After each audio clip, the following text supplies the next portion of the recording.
Social marketing it is. What we will be talking about today is how to get you more business through phone calls. So, and what that typically looks like, right? So, service-based business, we need phone calls. We need people to understand what we do, how we do it, why we do it. Right. So, I'll give it about another 2 minutes here and then we'll get rolling. It was different on the website schedule. Some people might think it's that one. Yeah. Oh, might think it's that room? Yeah. Okay. Because on the website, it says that room.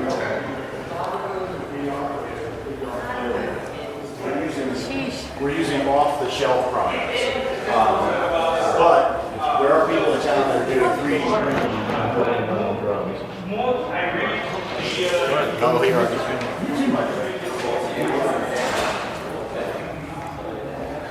To use as a starting base, but use it as a base, don't spend the entire set. I didn't want to interrupt the guy. He was in there talking already. I know, he So was going, he was like, we're starting early, and he just started going. that's fine. Well, I mean, either way, I think it would be rude if I was to go in there and shout. But And then nobody comes up. yeah, then no, you know what I mean? Like, what a jerk. The important people are here, right? Yeah. Well, hey, look. At the end of the day, I'm here to have a little bit of fun and give some guidance. Whoever's here to take it, take it. How are you, sir? What do you do for business? I have an advertising agency. Okay. Advertising production. Okay. Do a lot of driving traffic to people's websites. Pay per click? Like Google? It works by a variety of clients, so it's different for each one. Okay. What do you typically focus on? Like Facebook, Google, YouTube? I prefer to do SEO if Okay. I can. Okay. And then I'll do content for social. And Okay. typically I'll do my clients. Okay. Upload it or do whatever kind of stuff. I try to let them manage as much as that's possible. Okay. More involved in paid advertising. Okay. Awesome. How about you guys? What do you guys do for business? I've done a lot of things over the years. I have done a lot of marketing. Okay. Automated marketing platforms Awesome.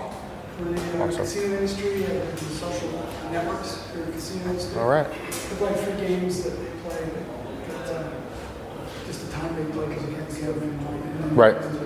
So I've done a lot of marketing. Yeah. Beautiful. Well, you're in the right room, I'd say.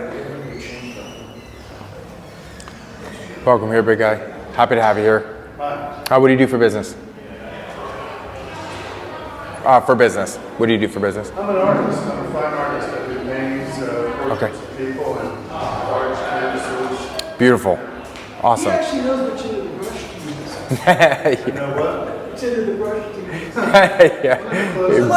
Yeah, sure. He's better than most of us. I've been doing it for years. Yeah. Awesome. All right. You're not Jackson. No, I'm not Jackson today. I'm Jackson's good friend, Antwan. So, what I do here in the Valley, I've been here for about 3 years. I own a company called Digital Offer Agency, and we focus on developing front-end sales systems for different companies, corporations, education, sectors, if you will. We do a lot of different celebrity entrepreneurs and, So a lot of what we deal with more than not is like, hey, we have a high ticket offer. How do I get this person into the door to the high ticket offer? How do I get this person how do I build enough trust with someone on a mass format for them to want to come and talk to me? What's the psychology behind that? Different advertising pieces also I do. So I'm a pay-per-click specialist and sales funnel specialist. So I architect the front end of a lot of different businesses. Some you may have heard of, some you probably haven't. And so at this point and stage of my career, I am a consultant. So corporations bring me on. I work with different other 7-figure business owners to help scale their offers. Most of them are dealing with sales teams. A lot of what I do also deals with like 0 to 60 at this point. How if I'm an entrepreneur and I'm curating my business, how do I scale that as quick as possible in order to do, what I want to do, which is make money. Are these guys supposed to, let me go yell at people. Hey, if you're looking for social media marketing, it's in here. Okay. Yeah, thanks. Just in case. Just in case. Just go and grab him, drag him in. Yeah, right. But yeah, it was on the website in the other room, so who knows what. Fair enough. So a little bit about my company, Digital Offer Agency. We specialize in scaling products and service-based businesses with sales funnels and pay-per-click ads. So we were founded in 2018 by myself. I have a team of about 16. Generated over 500 million in verified sales for our private clients. We've done 38 seven-figure funnels that have done over $1 million each in verified revenue. We've done 16 eight-figure sales funnels that have done over $10 million in verified sales. Our top service-based client is 8.9 million a month. Our top product-based client is 5 million a month. And some of the clients that we service here, I do everything from law to automotive to finance to real estate to coaching and consulting to you name it. I probably dealt a little bit with it. Industries, I like to say I'm just industry agnostic because at the end of the day, you need like 3 things. I need a phone call, someone to call me or my sales team. I need name, phone number, email. I need data, or I need you to purchase something, like vote with your credit card. So if you were to oversimplify business as a whole, your businesses are going to fall in one of those 3. Now, fortunately for us, we've been able to get a really good behind the scenes look at how some of the most successful brands on the planet operate. And I'm going to bring you through some of those today. So I'll give you a peek into the actual sales structure of some of these businesses and how they could relate to you, especially if you're, a product or a service-based business. So the premise really here today is to look at some of the hardcore systems that these businesses use and what is the psychology behind those systems. You can recreate the system if you want. If you're good enough, it's here for you, okay? If you look at any of these brands, they all have 3 things in common really, which is 1, a proven and a tested sales funnel architecture and strategy. They're not throwing stuff at the wall hoping that it sticks. When I have a business that comes to me and says, hey Antwan, I want to spend $100,000 in my first month of advertising marketing, I'm not going to go and guess what the return should be. I want to use a process that has been used before that has a bottom line conversion. And so if we can land on a process that does that and we're confident in that process, well then we can usually start there most of the time, which is what these processes that I'm going to show you are really built around. You start here most of the time depending what the business is and how it's structured and what the price point is, and then you build on from there. You tweak from there. And why do we do that at the highest realms? Because we have people coming in with a lot of money that we can't afford to take a gamble on.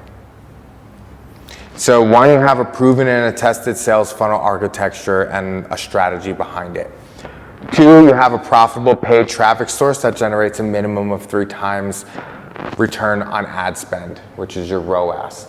So let's say if you have a product and your product is $30 to $60. You can expect probably at best a 3 times return on ad spend, meaning if I spend $1,000, I should want to get back $3,000 from that $1,000 that I spent in advertising. If I have a lower tier ticket product, it's harder to break past that 3 times profitability mark. And that's where you'll see a lot of these product businesses fail because they're actually at like a 1 times return on ad spend, which doesn't get you very far. Probably like for the last 4 years or 5 years, you've seen a lot of product type Instagram businesses come along. Excuse me. And they're selling all these low tier ticket products. So it makes individuals on a whole feel like, oh, I need a low tier ticket product in order to make money. Because I see a lot of people selling a lot of this low tier ticket stuff. And that's just not the case. Really what the case is that people are using structures to get people into the ecosystem with a low tier product, and they're usually losing money on that. And so it's funny because I've seen a lot of the marketplace switch over to the other side of the realm saying, I need a high ticket product. And if I don't have a high ticket product, I'm not going to make any money. Well, that's also false, because if you only have a high ticket product, you're shrinking down your marketplace significantly, and you're probably not going to make any money. So, you know, it's like the chicken before the egg. So, you know, when I work with businesses, one of the first things we do, which is straying a little bit from this, is talk about a value ladder. Value ladder, I'll get into it towards the tail end of the presentation, but a value ladder is how you psychologically manipulate someone coming through your process to continually buy something as they do business with your company. So it's switching the dichotomy of the engagement from a transaction to a relationship base. And so, especially if you're a product, you want a relationship base with your clientele. And so there's certain ways to do that, and we'll go over that, and I'll show you some of that. So especially for, like you said, you're an artist. You probably have art you can sell of upward of, you know, 5,000, 8,000, especially in that world. Well, there's probably other things that you can bridge the gap with that would allow a consumer to get your art for a more affordable process that isn't a print, but that would probably run into another line of business, as you would say. But that's when you start building businesses that complement your other businesses. So like for me, myself, I have a marketing business, right? So for me, one of the best things that I needed to focus on, especially while scaling, is my brand. Well, what is my brand? Well, my brand is like whoever I want to attract. So I want to attract people who have money. Okay, well, what do people have money? What do they like? What do they do? Where do they congregate? You know, what are they doing for fun, so to speak? Well, people who have money, well, maybe they're into watches and jewelry and cars and networking and etc. Right? So what I did was, and I've been here about 3 years. In the last 3, I've been able to do quite a few things here. But one of the things that I started first was getting a group of entrepreneurs interested in the same thing. For me, that was cars. I've always had a love for cars and, you know, sports cars, old cars, new cars. You know, it really didn't matter. It was something that drew my interest. I could appreciate all different tastes of cars. So I said, well, let me find other entrepreneurs who are also into cars. And so I started to venture into the car scene out here. Most of the car scene out here is probably not the entrepreneurs that you want to be around, which is going to be the same in any one of your guys' circles. You're going to go in that area and then you're going to have people that you don't want to associate with. And it's all about figuring out the right process to weed those people out. And a lot of times, if you're a business, it can be done through branding. So what I did was I created a car club called Driven, DRVN.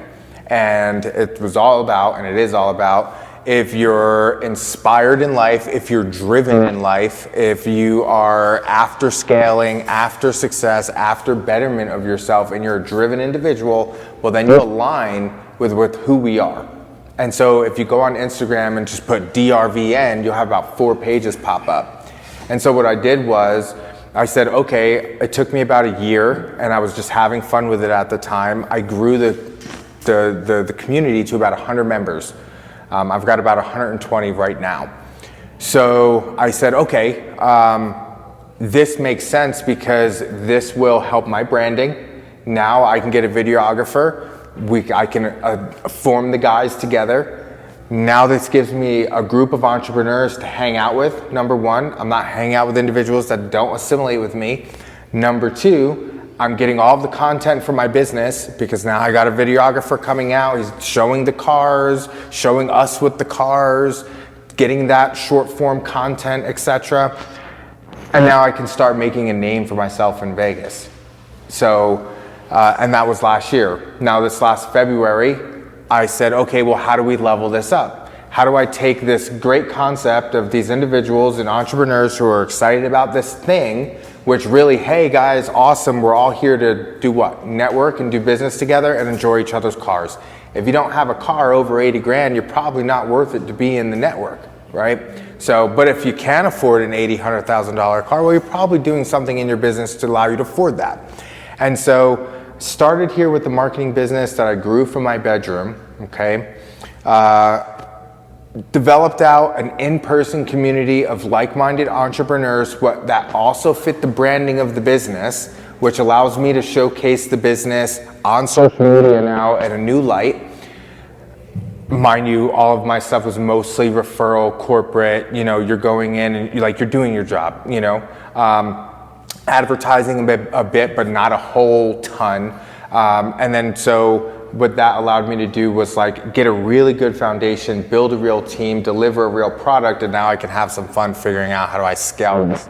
So I kind of did mine a little bit backwards than what you would typically do, but just flip it and it should work for you if you're like, where do I start and how do I conceptualize taking the things that I like, building it into my business and making that work.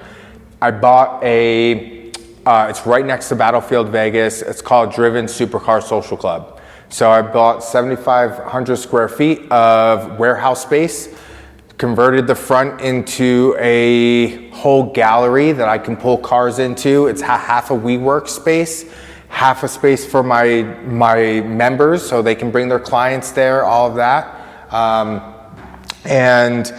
And what that allowed me to do was now have a space for videography, photography, podcasts, different collaborations with other influencers. Now they can come to my building. Go ahead. What's the membership qualifications? Membership qualifications, you have to be a business owner. There are fees.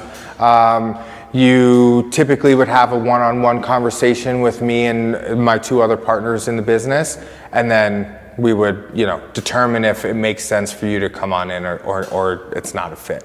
I do have a sector for people who aren't a fit, and they're in their own little chat and channel, and it's the Driven fan base, right? So it's like the Driven fan club. I have public events that we do. You're all invited. Come out, but I also have curated events where it's like we're having the F1 experience next month. So we were able to partner with F1, going to do a 100-car curated car show there, probably could do 1,500 people.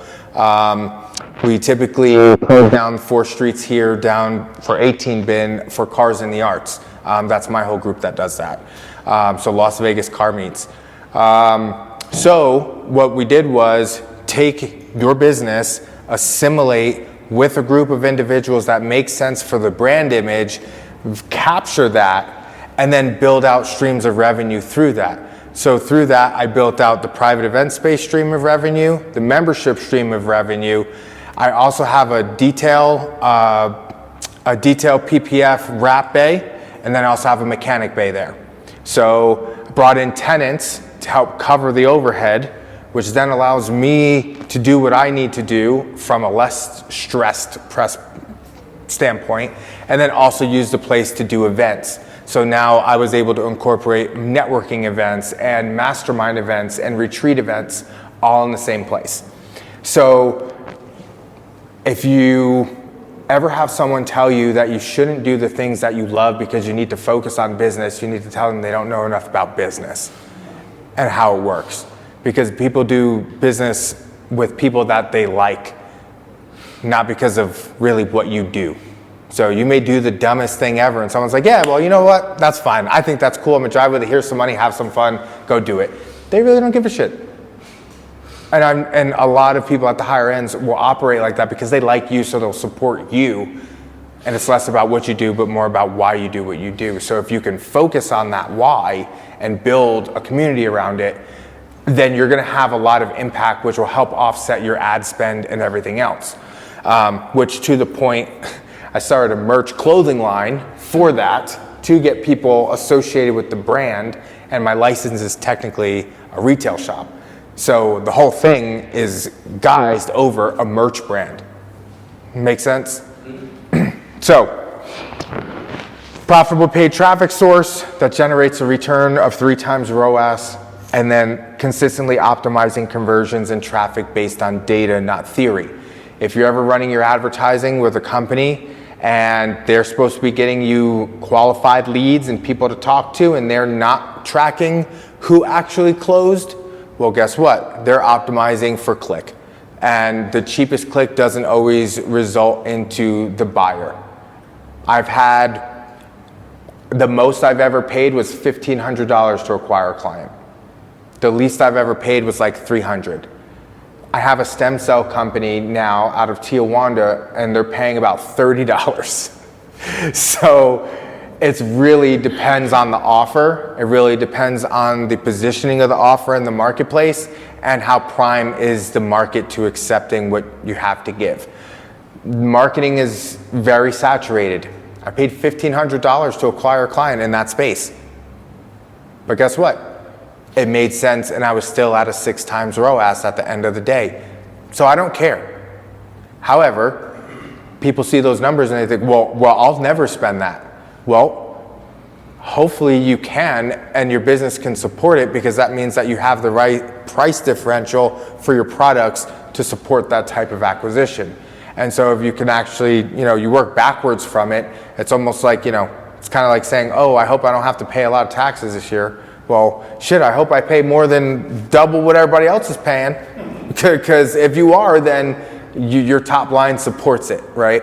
And so that should never be a fear. Moving on, we focus on exactly those 3 components here at Digital Offer Agency, which is your sales funnel architecture structuring, getting the right front end processes and psychology in place for the business, so that when you run ads to it, you don't get someone who's not interested. I see so many companies focused on getting people into a parking lot, and then they drive into the parking lot with a Honda Civic, and then they're wondering why no one cares. Well, if they were to get the same people in that parking lot and drive in with a Ferrari, a lot of people are going to care. And so it's not about getting more, but it's about showing more quality to the individuals that are seeing it to get a higher return. So if you do that, you can spend less on your advertising, but you typically will spend more time in everything else, which most people do the opposite. They're like, don't care about the website, or give me whatever kind of website, or get some cheap funnel, or let me try to put this thing together myself, or let me just run some ads to this process that I don't really know. And we're coming into the parking lot with a Honda Civic. So what would I recommend for you guys? There's a couple different things. Like I said, there's really three ways that people can do business with you. Give me your phone number and email and your name, buy my stuff, or talk with me. So one of the, you probably all know who Tony Robbins is.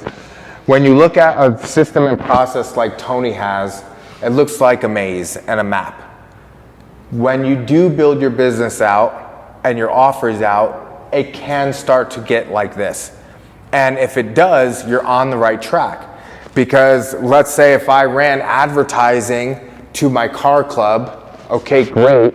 They're gonna say, yeah, I'm interested in joining the car club. Oh, well, are you an entrepreneur? Yes or no? Well, yeah, you are. Okay, you can schedule to talk with us. Now I have your data off of something fun. And I know that you should be qualified for what? My marketing offer, because you probably own a business.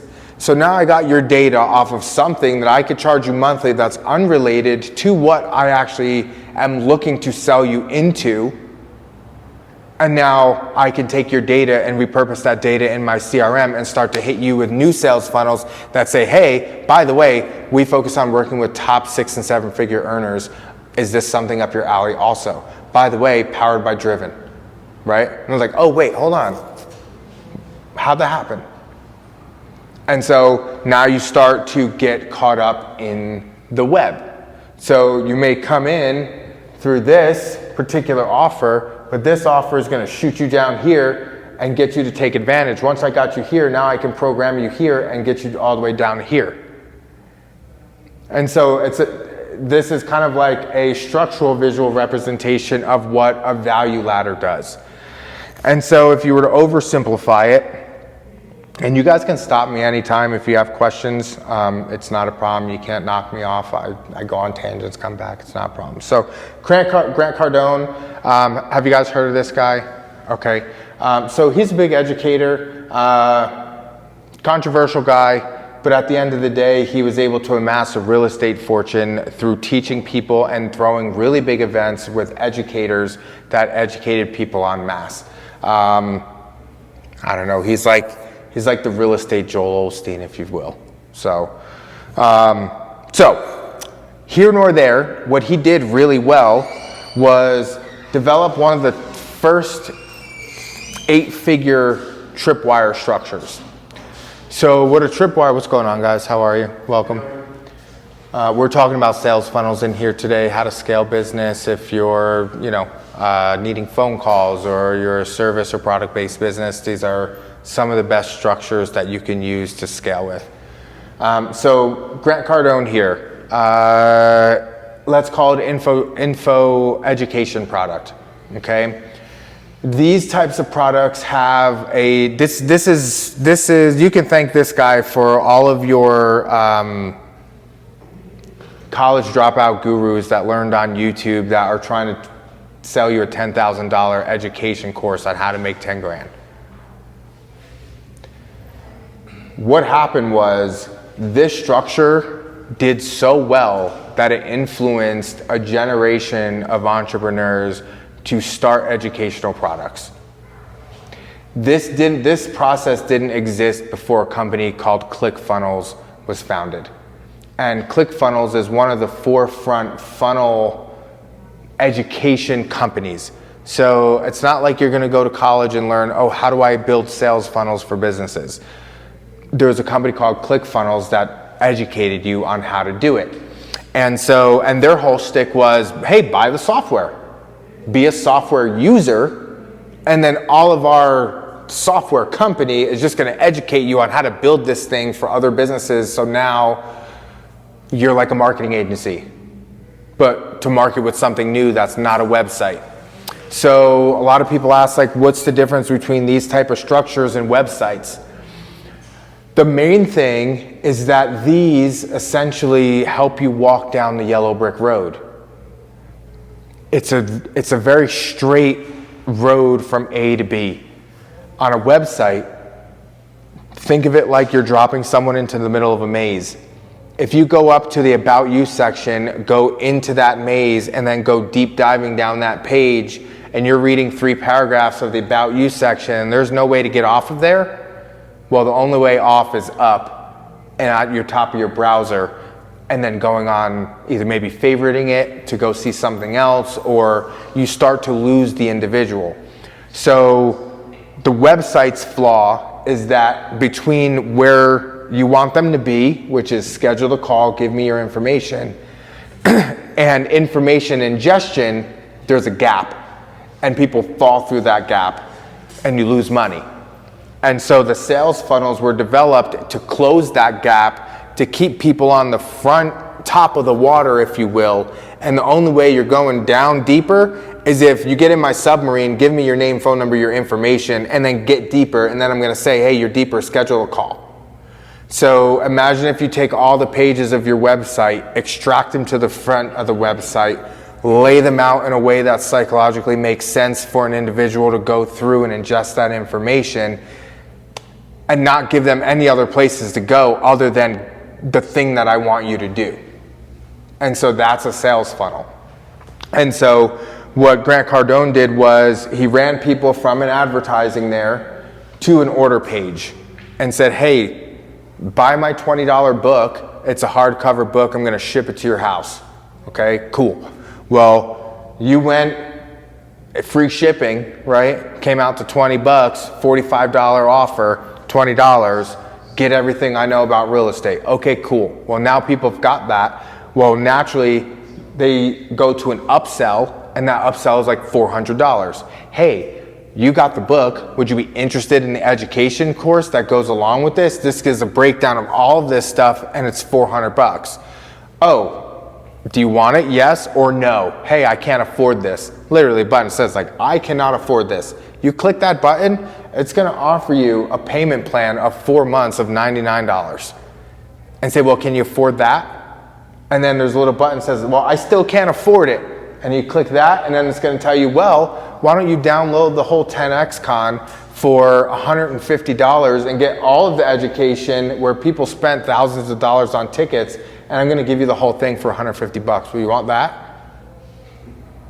And they're like, well, maybe, right?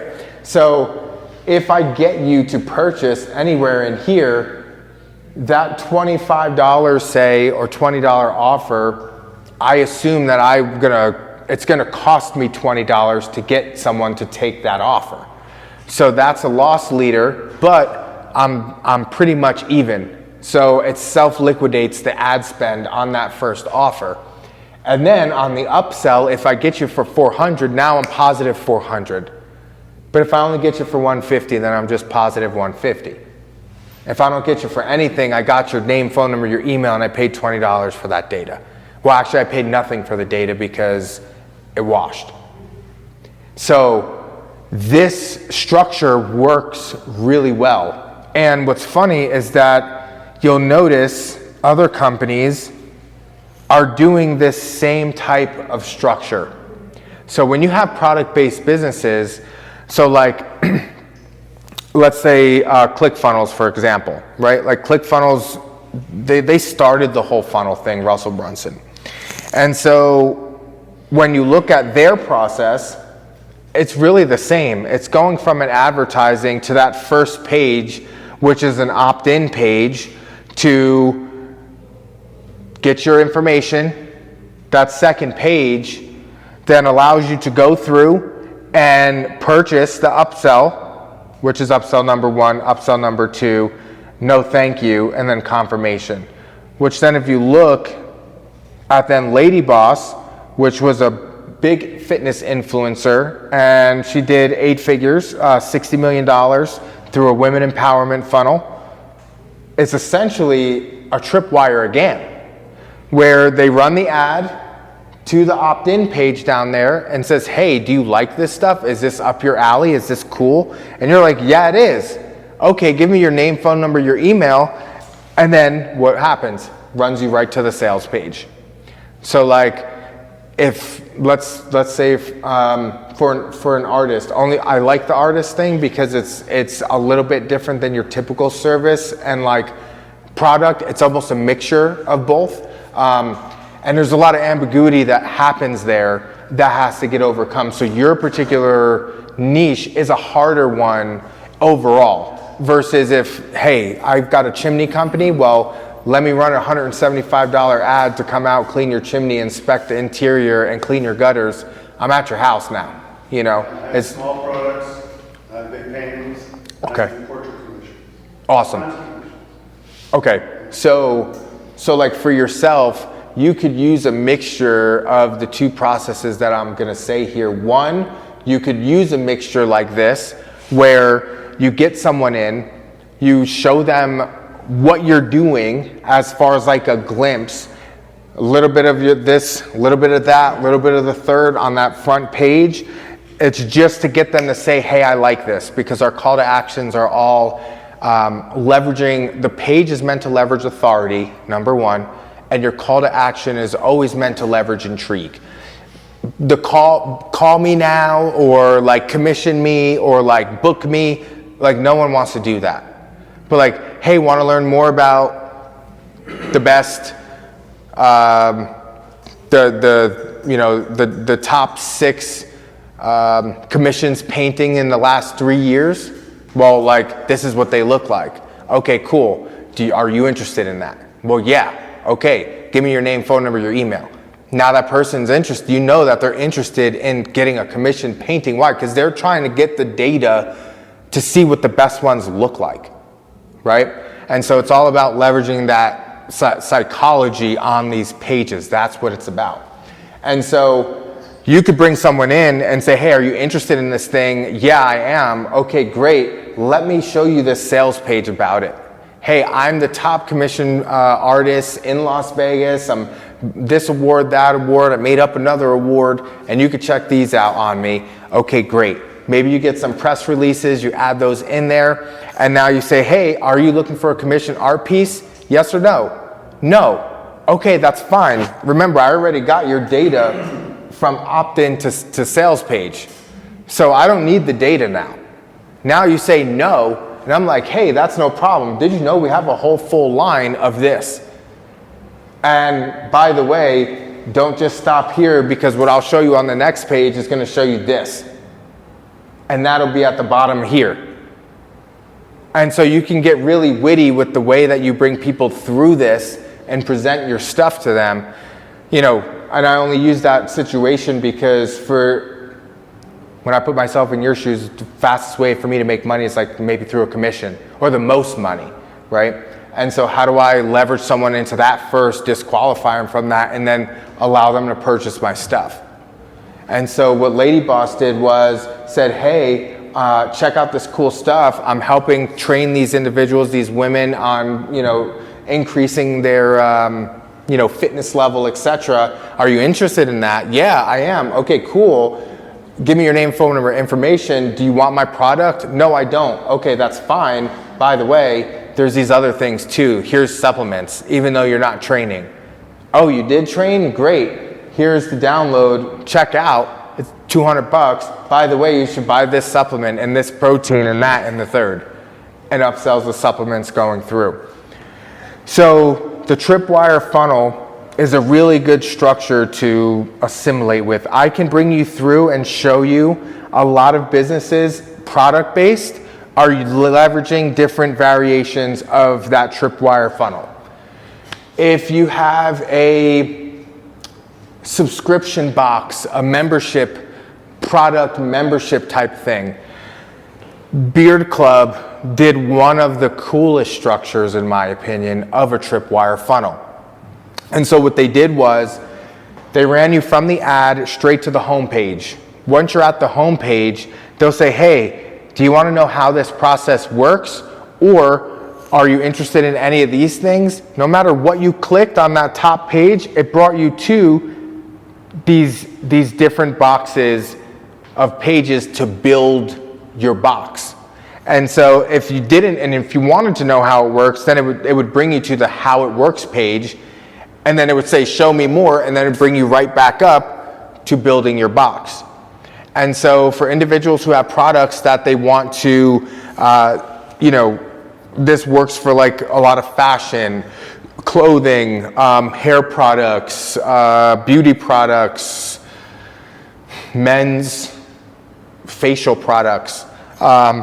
And so you would actually go in and you would add the oils, then add the balms and the waxes, and then add a shower item, add the accelerators, accessories, and then you get to the order page. And each time that you added something, it said like, hey, you're adding like $3 to your box monthly, right? Or $5 or $10. And so you would give people your catalog, but allow them to arrange it in the way that they see fit for the value to them. So I know we don't have a lot of product guys in here, but that's okay. For whoever's watching this, it's for you guys. All right, we're gonna skip some of this because we could probably have an hour and a half presentation here, but we're limited to an hour. So we got about 20 minutes left.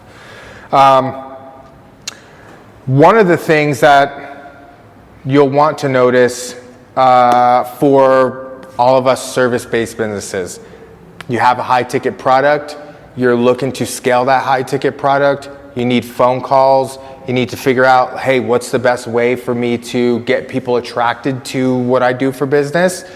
We're gonna kind of leverage off of Alex Hermosi. Has anyone heard of that guy here in the room? Awesome.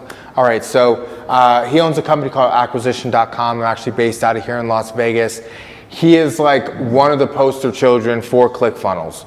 Now, what did he do that was so relevant? Well, in 6 months, he scaled his gym coaching business to 8 figures. Backstory on them, him and his wife were going into businesses, gym businesses, because that's their background.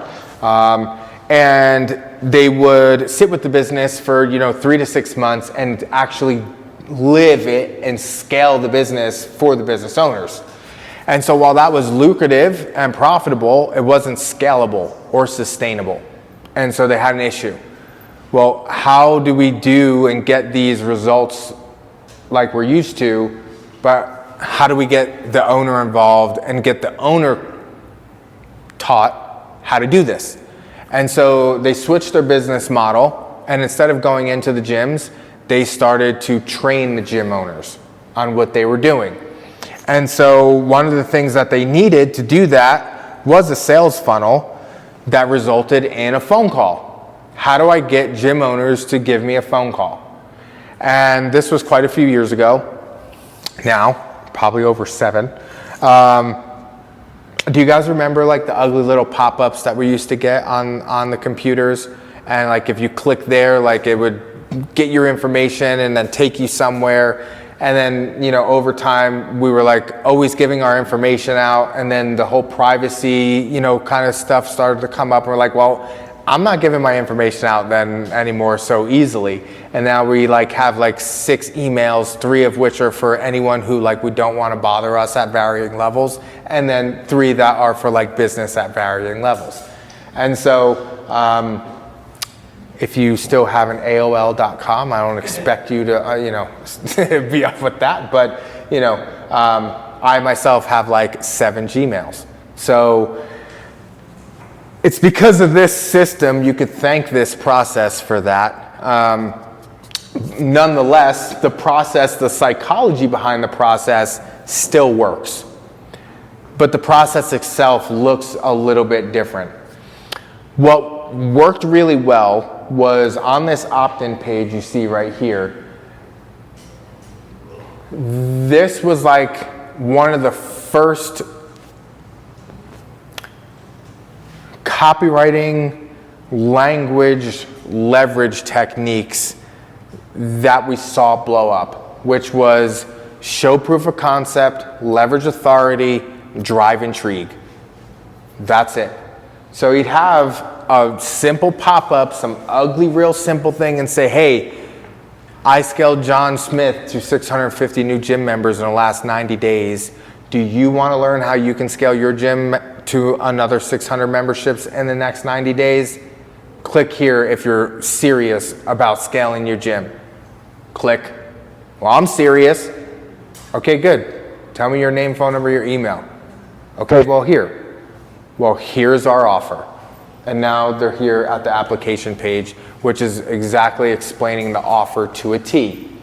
And so what ended up happening was you would get, explain and leveraged on that page for your offer, for the offer, which was typically a high tier ticket offer and was sold as a free consultation and or free assessment or a free, whatever language you want to put there. And that was meant to get you to schedule your call, because there's a call, there's a calendar link on that page. And so effectively, we were able to get your information before we ever pitched you anything. And then when you did get there, it was to a phone call, not to buy something on there, which most of the time, as you saw in previous structures, it's like, hey, start to buy something here. And now this ideology is like, well, don't buy anything. And by the way, we're not going to tell you the price either. We're just going to deliver the value. And then I want you to get on with my sales team so my sales team can bring you the rest of the way.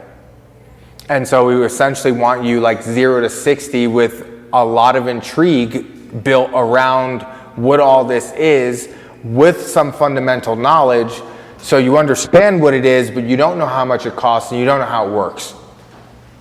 And so we were able to do that and then scale to phone calls and to different types of groups and stuff like that. So now when you look at, you know, like our funnel stack per se, what you're doing is I'm bringing you on through an advertisement, running you to a website consult funnel is what we call it. It looks like a website, but it operates like a sales funnel. And then we're getting your data through that. And so as soon as you get on that front page, it's giving you everything that a website would give you, not asking you for anything. But then on all the call to action buttons, it's asking you to give me your name, phone number, your email, and then schedule the phone call.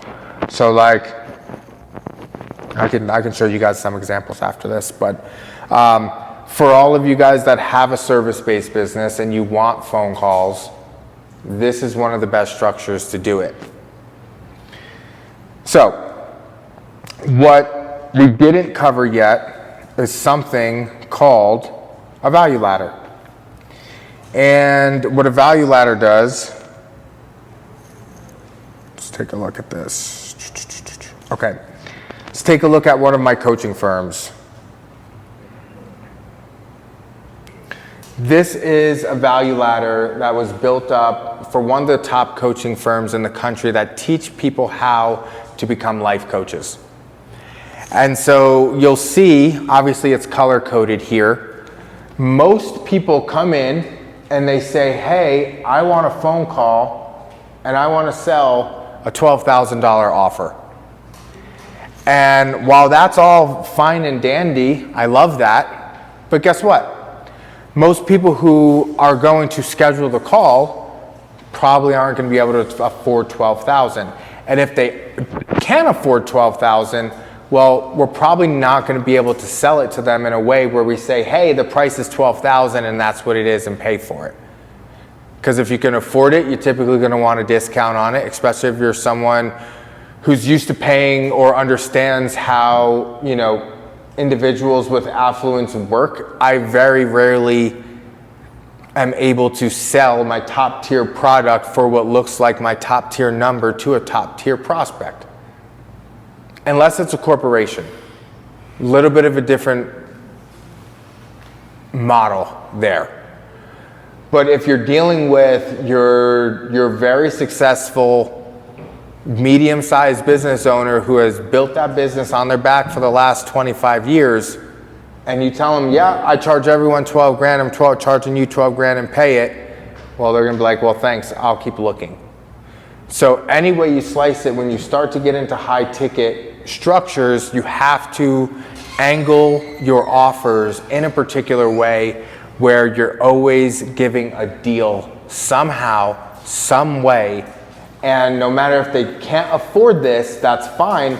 I can downsell you the whole way of my value ladder on the call. And so when I go into corporations and they have these big sales teams and I say, hey guys, who sells for the top tier ticket in this room? And they raise their hand.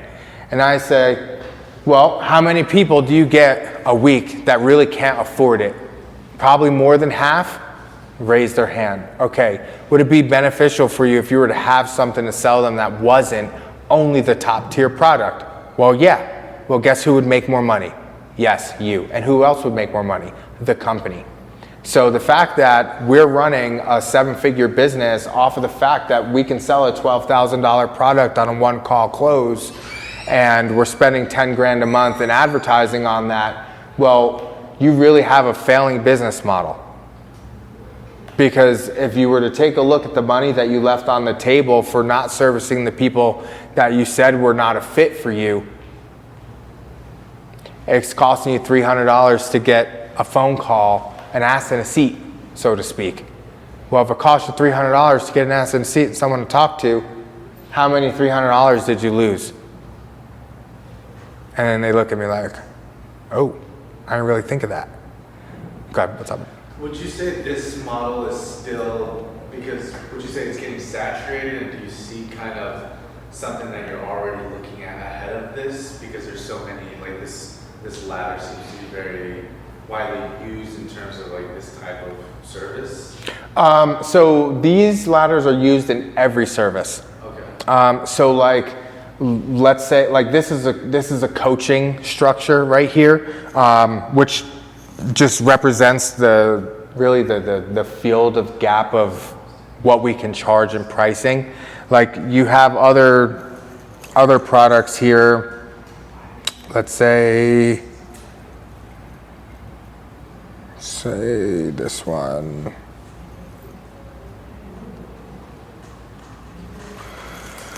What kind of business is this? Coaching a lot.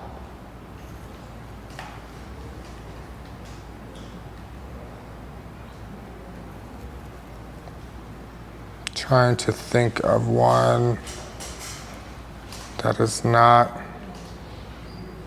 Okay, so I guess I'm asking because this has become sort of like the standard. Would you say there's something that you're looking ahead at, maybe like trends that would separate you from the other people that are doing this? that would come down to your marketing, what separates you, but this is not general knowledge. If you go to most marketers and say, what's a value ladder, they're not gonna know. So this is what we're looking at now on the forefront. This is looking ahead. So this is like what's ahead. Go ahead. I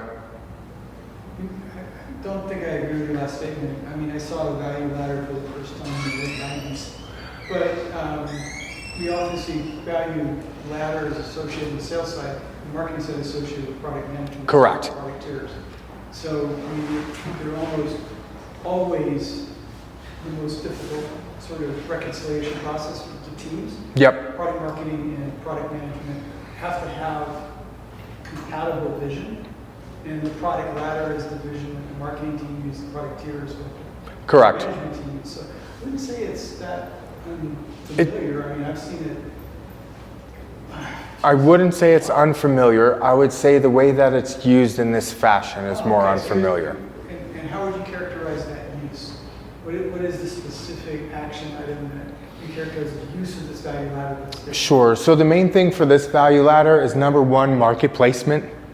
Number two, back-end automation placement. Okay. So like your CRMs and all of that stuff, you would want to know this information so that you can accurately, one, build out your opportunities column. So like, hey, where are people at in the process? Sales funnel, right?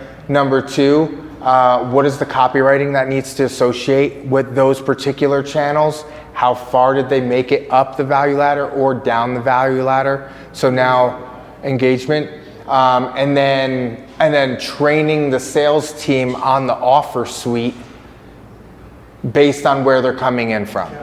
So now your advertising's all over there, but where you're running it to what funnels changes. So that's really the difference. Not a new concept, but just Are you actually finding that, are you doing this mostly with entrepreneurs or are you doing this with Fortune 500s? both. And you're telling me Fortune 500s haven't got this figured out? What would your response? I can probably give you 3 examples who really haven't this figured out. They've got about this figured out. That's what I see. More often than not, it's we're missing all of this. It's your low to mid that's missing a lot. And they focus, like let's take Safe Life Defense for an example, right? Scaled them to, I don't know, they were doing, I don't know, upwards of probably 20 to 25 million when we got in with them. We were able to scale them to 52 million in probably 13 months by leveraging a value ladder like this, but then teaching the sales team how to sell with the ladder. So essentially everyone gets sold something when they come into the sales team. There's never someone that's not a fit for the company. So one other tangential question that ties into this, loyalty programs. Yeah. So when we talk value ladders and we talk product tiers, we also have to talk about loyalty programs and how that ties in. Have you done any work in that area? Not a ton. I haven't really dealt with. It's an interesting conversation. I would assume so. It's not one that I'm super familiar with. Most. Feedback loop, right? Right. That's why it's interesting. Yep. Most of the companies I deal with are trying to sell high ticket products with a sales team, having success, but then trying to maximize their success. And so we'll go and then we would identify everything that they do offer and then everything that they could offer. And then look to try to bridge the gaps with new solutions at different price points that the sales team can use that isn't creating a lot more work for the business owner or people management, but perhaps sometimes reconfiguring what they already have to meet a new product demand place point. So not super. Yeah, one more question. When you described the first value ladder you showed, you kind of did top down, meaning you start with a focus on the high-end sale and then you downsell. Yes.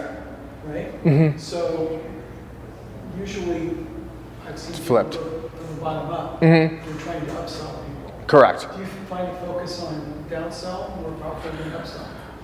Yes, and the reason for that is because my ask up here is not for any money.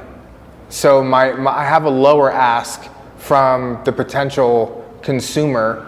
I'm not asking for any money. I'm only asking for your data, and I'm leveraging the most value that I possibly can.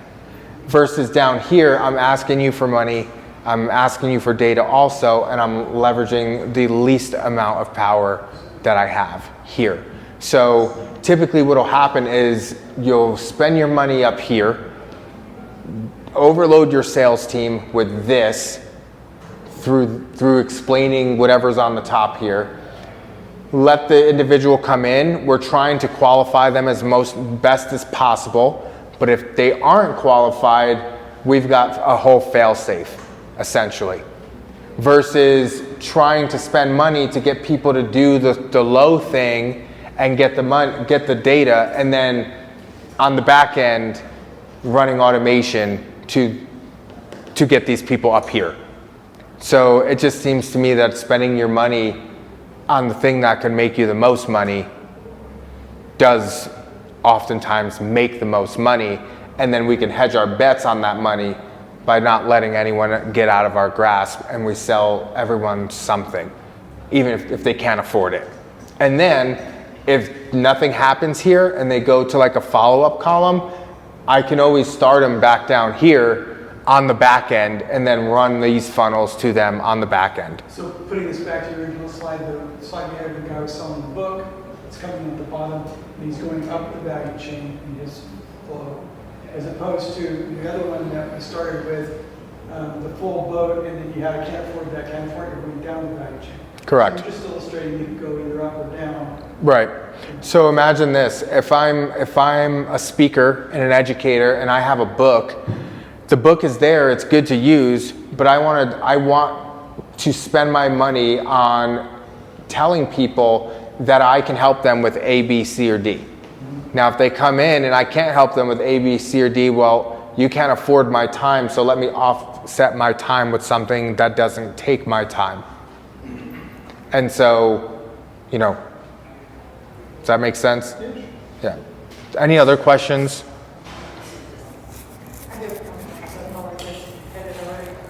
What I'm running into more of a problem is after the sale of especially a big sale, like building your team, because you sound like it's like you can handle all this by yourself, right? With your No. sales team. So how did you build that? Like how did you go from the sale, or how did you prepare to have the team for that growth?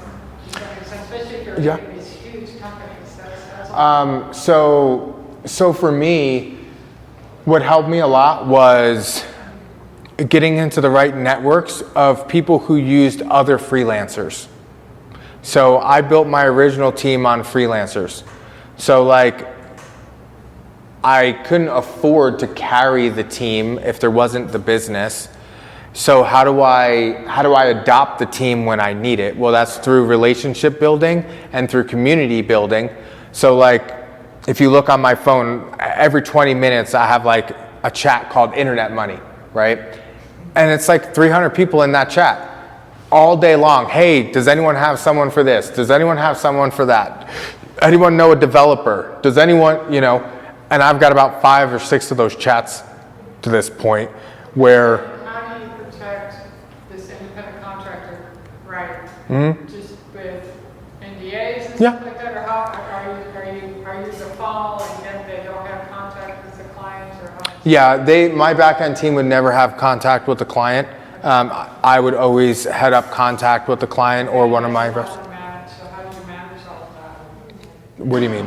All your clients, how do you manage just being in touch with all the clients? Through your CRM typically. But it really depends on how you want to run your business.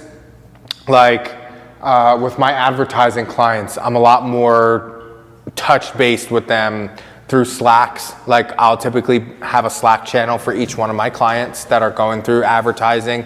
And then my back-end team will upload reports into those Slack channels weekly so that no one's ever out of the loop. And also I don't have to go in and manually tell these people what to do. Check your Slack channel. In addition, I have programs like Trello on the back end that I give my VAs, let's call them, they're in-house now, but for your case, your VAs or your freelancers, you give them access to the files in a program like Trello where each client will have a dashboard, and then you'll have your cards inside the dashboard to track the progress of where that client's at. And then you'll have similar, channels like a WhatsApp for all of the team members that you're dealing with, etc. So yeah, it starts to become very potted, but it's not that you're like a watchmaker, but essentially you're the person watching over these pieces, and the other piece doesn't know what the other piece is exactly doing in the beginning until you then have done that piecemeal long enough that the revenue's coming into the business where we're like, hey bud, want $4,000 a month? And yeah, okay, come on board the team, right? Now you're a developer. Hey, want to do this? We've been doing this.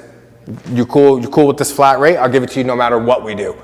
Right now, we go up, you go up, we go down, you go down. You want it flat? Let's come on board, So that's how I built out my team. I leveraged on my community and said, hey guys, who do you trust to do this task? Is there anyone? And if I couldn't find someone, then I'd go on Fiverr or something to figure it out.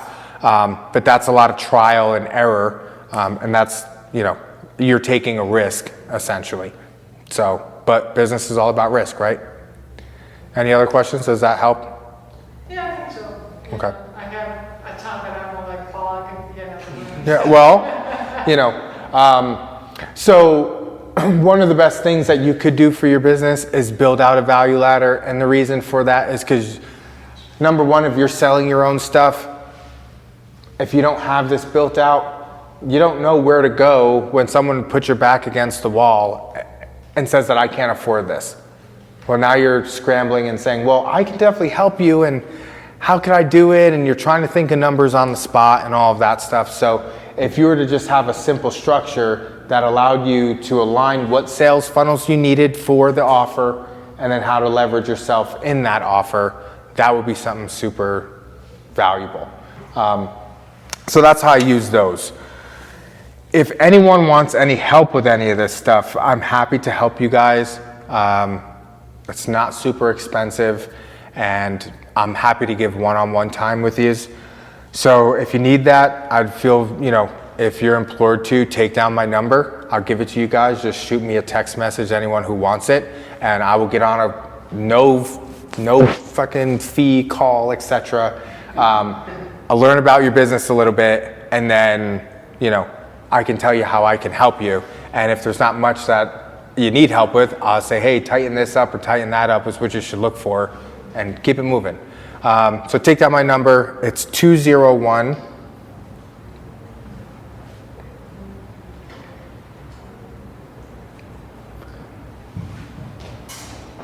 No, you guys are good. 201 704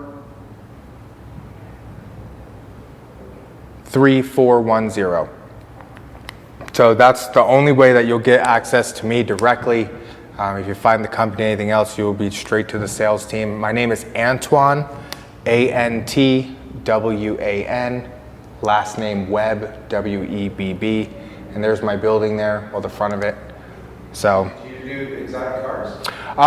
Yeah, I do have an exotics rental business also. So I'm a serial entrepreneur. I have the event space.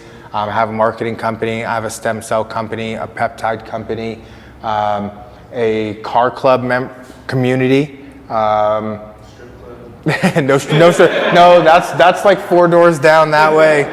We got good connections there. You can use their parking lot.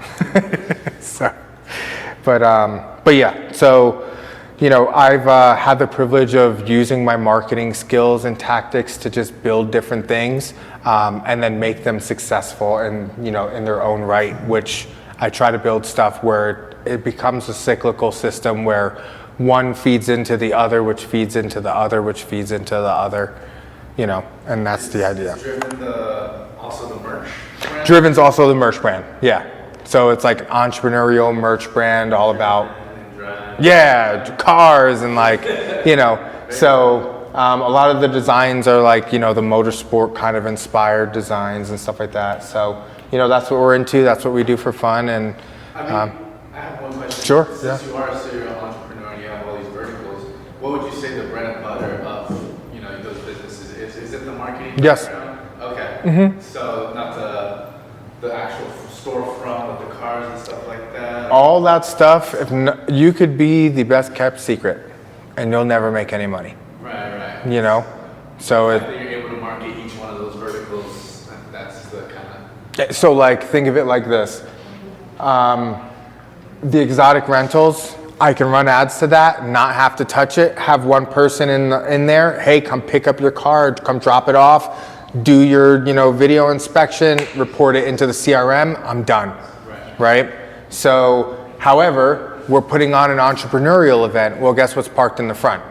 Hella Lambos and Ferraris and whatever else. So now it's the persona of it, it's the facade of it, right? So and then having a building. Well, why? Well, because if you want to come and actually talk with us, yeah, we're here in Vegas, we're right on the Strip. Come to our building. And if one of your clients Right. want to use the Lambos for their YouTube videos, 1,000%. And then they'll come to us and say, hey, we need videos. Okay, well, we got videographers and we got editors. So like, you're gonna deal with Driven Digital, right? So it's Driven Digital, Driven Design, Driven Detail, Driven Supercar Social Club, and Driven Dynamics is all in that building. And then, I wish I had my Instagram in here. I don't think I do. I could be wrong. No. But if you guys just look up Driven, DRVN, on Instagram, you'll find me, Driven Ant, and then you'll find all the businesses under there. So Driven Supercar Social Club, you can see what's inside of there, and it's all decked out really cool and swanky, and you can fit like 5 cars in there, and DJ setup and all that stuff. So what percentage of your, you said something about consumers, so what percentage are you dealing with business owners versus somebody who's not a business owner? I typically don't deal with any non-business owners. Because sometimes you said something about customers, so I thought you were talking about consumers. Probably in retrospect to from speaking from the business end to like your end consumer. So, any other questions, guys? Do you do anything with Web3? No, but I have partners that do. I specifically don't, but I think that it's an avenue that is exploding, and I'm tokenizing this whole business. So. That's what I was asking. We build Web3 companies too. Oh, really? Oh, I would really like to hear more about that, because I am wrapping my head around that. You don't have to answer this in front of everybody, but what is your pain point? My pain point? Yeah, for your businesses. What are the pain points that you see for your business? Too much money. Pain points that I see. Or log Time. jams or anything like that? Time. A what? Like a log jam, like, like you're saying, maybe if I would expand it into something else. For me personally, what I see with these businesses that is a narrowing Okay. is when you have diverse verticals, having them play together, having the networks play together in the right way is not easy. So like, I may have a car event where I have 21-year-olds out there just like loving life and like trying to pull up with their shit box. What do? Right? Do you say you can't come here, you're not welcome? Or do you figure out some way to coexist networks? I haven't found a happy medium. So, which is why my brand is the way that it is, and I named it not Driven Car Social Club, Supercar Social Club. If you don't have a supercar, don't come here, right? So like, it's all about how you're leveraging your branding to select now, huh? You know, so, well, come on in, your shit's like 150 grand anyway, you know? So, you know, but that's the idea, right? You want to present yourself in a way where where your tribe is going to assimilate to you, right? Now, do I have some younger kids that are around the network? I do. And they're videographers, they're young, hungry kids, they're editors, they're dudes that are out there, you know, spreading the word, but they're good kids. And I can see that they're good kids, you know? Yeah. So, you know, that's kind of up to you, but like, keeping the riffraff away from my networks it has been more difficult now that I do all of this stuff in person, because all these people want to come and like you can't, or I don't want to tell people you're not welcome, but like if you're looking and you're feeling out of place, you're out of place, bud, you know? But I'm not particularly like that, but my brand has to be that way. Right? Like, I'm a kid from both sides of the track. Like, go drop me off in the middle of the hood somewhere, I'm going to show you a different side. Go put me in a boardroom, I'm going to handle my own. Right? So, like, I see these young kids, and they may be rough around the edges, and then I need to come and level with them. Right? Like, hey, bud, I know what you see, there's what you don't see. So, act right when you come around here. Right? So, that would be more of the bottlenecks that I see, you know, for me. Hope that helps. I hope you guys really enjoyed this. I hope it was educational and valuable to you guys. Do you guys feel like it was valuable? Yes? All right, cool. Thank you very much. Sure. I bought 2 cars, so. Okay. So I have a minivan because I have a baby. So. Okay. Oh, awesome. How old? How old? How old? How old am I? Yeah, as your baby. 1 year old. Oh, congratulations. I have a 2-year-old. Okay. So- Yeah, that's right. So yeah, question? No, my question is, you know, can I drive my minivan cars? Do talk some business with you or no? So with the car club, no, but with the networking club, yes. And that's the point. So the Supercar Social Club of it is actually the networking. So yeah, right. Is it the Lambo minivan? Money, just not the car. But we have entrepreneur events usually about once a month that everyone's welcome to. I don't care what you drive. I don't care what you do. You know, come on by. But typically we'll do like curated car events and take all the supercars out and do like a Lake Mead run and, you know, stop and get food somewhere or, you know, stuff like that. Set up private events. Long time ago, we did, one of my contacts did tokenized luxury stuff. Oh yeah? Yeah, so they did ICO, they were very successful. Okay. We're right now we're looking to tokenize or launch a stable coin here in Vegas. Can we please talk? Because I'd love to figure that out. I got some crypto guys also beating down my door to host events in here. So it's all there for you. I'd like to talk to you a little bit too. Okay. Yeah. Just shoot me a text, whoever's got my number, so that I got your number when you call. I know who you are. Cool, guys. Enjoy the rest of the afternoon. Thank you, Antwan. You're very welcome. It's a pleasure.